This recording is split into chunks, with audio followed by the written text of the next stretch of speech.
Mayor Rich Thomas here, doing a debrief on a powerful short film. I want to introduce to you some real culture crafters, some creative accelerants that we are dealing with right here that are helping young people discover that there are options out there, alternatives to violence, alternatives to bad decision making. So I'm going to turn it over and let them introduce themselves in their short film.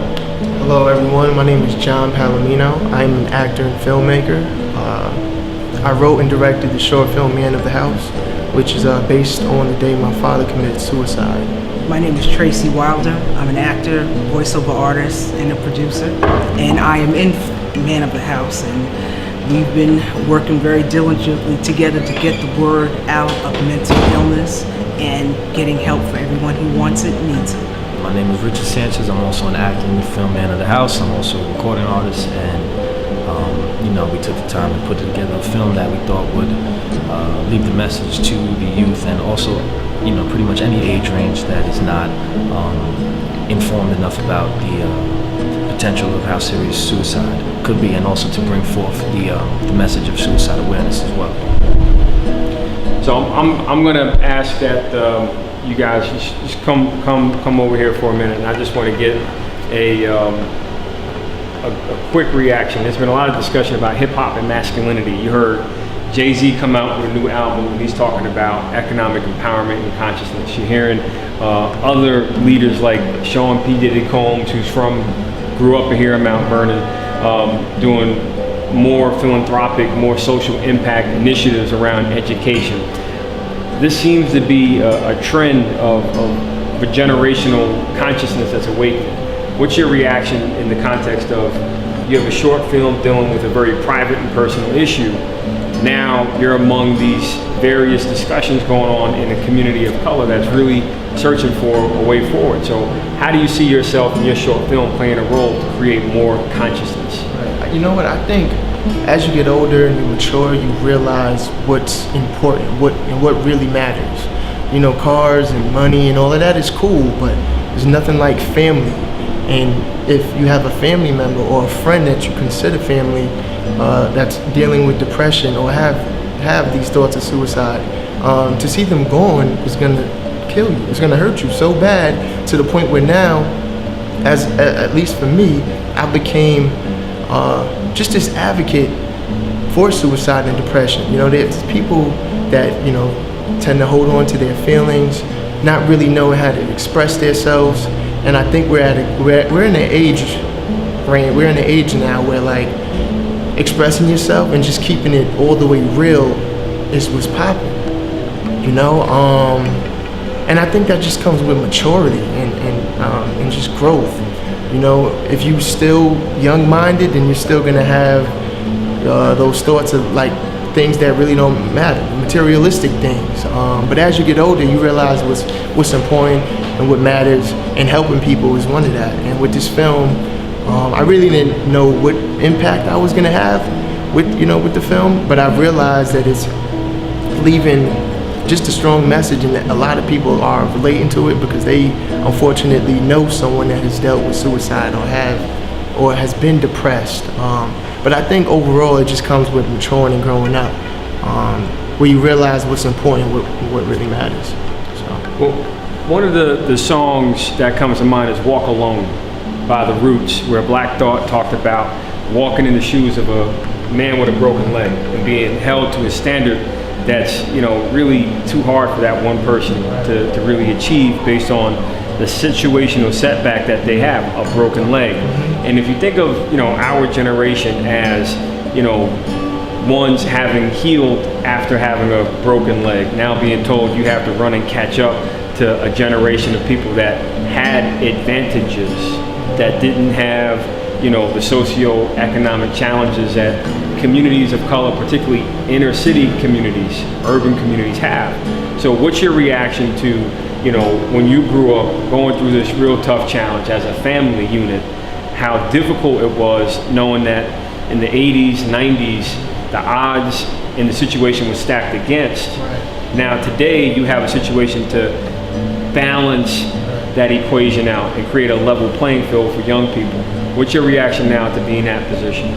I think, everyone's circumstances are different. you got to take what's given to you and just make the best of it. You know, it's hard for everyone. Even if you got all the power and all the money or whatever it is, there's still somebody going through something.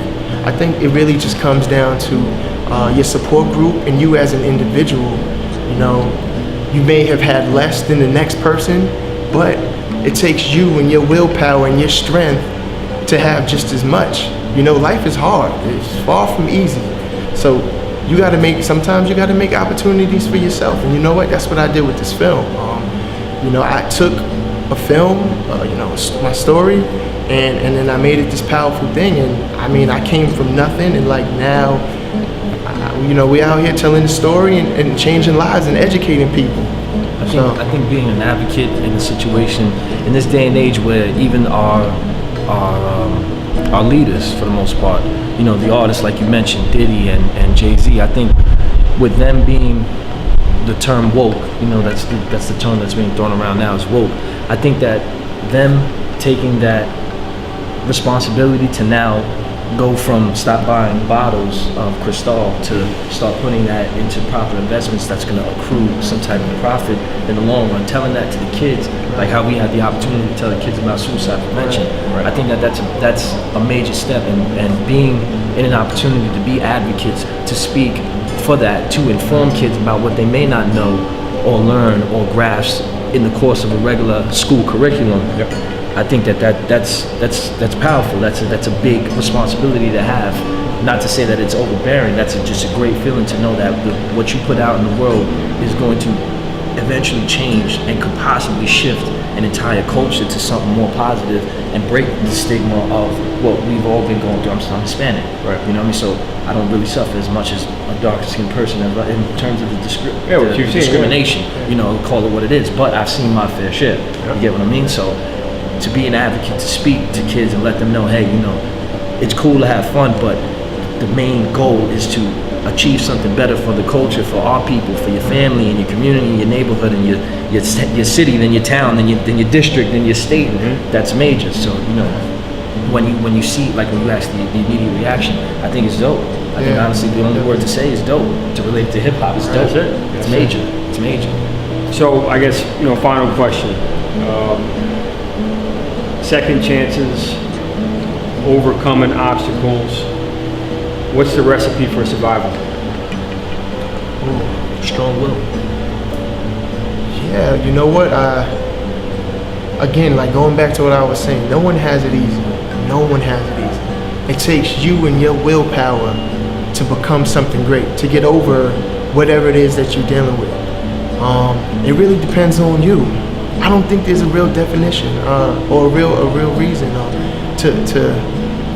or like a real science, a formula behind it. It takes you for you to realize that there's so much more to life, and I don't have to live this average life, or I don't have to, you know, continue to go through whatever I'm going through. It depends. It's all on you. You know, sometimes it may be, you know, being around other motivated, driven individuals. But it starts with you. You gotta want to do better. You gotta want to go hard, and you gotta want to make a change. But it starts with you. You gotta find your thing. You gotta push for it. Strong will. It's never, obviously we all know and we see through many different outlets, whether it be TV, that life is a struggle. But you know, the mind is a powerful place, and it could turn a heaven into a hell and a hell into heaven. So you have to really kind of keep that focus and understand that. All right, so your car may have got in a fender bender. Doesn't mean that the engine stopped working. You know, having that strong will to push through your circumstance, whatever it may be, and know that tomorrow's a whole nother day with a whole nother set of outcomes. If you choose it, that's pretty much what it is. Having that self-consciousness to know that, you know, a bump in the road is not gonna break the highway. You know what I mean? It's not the end of the world. Yeah, really and truly. These three simple words: exposure, opportunity, and awareness. I don't believe in luck. I do believe in blessings, and I believe that we have to look out for one another. The opportunities that this generation has is the social media and the internet awareness. That's what I didn't have when I was their age, but I'm jumping in it now. And those three words, I think, are the changing force of changing direction that we need to go to. Look, I thank you for your time, for your leadership, for your passion, and we'll have more on mental health, mental wealth, and we look forward to seeing more of you this school year. Thanks, guys. Thank you so much. Thank you, Malcolm.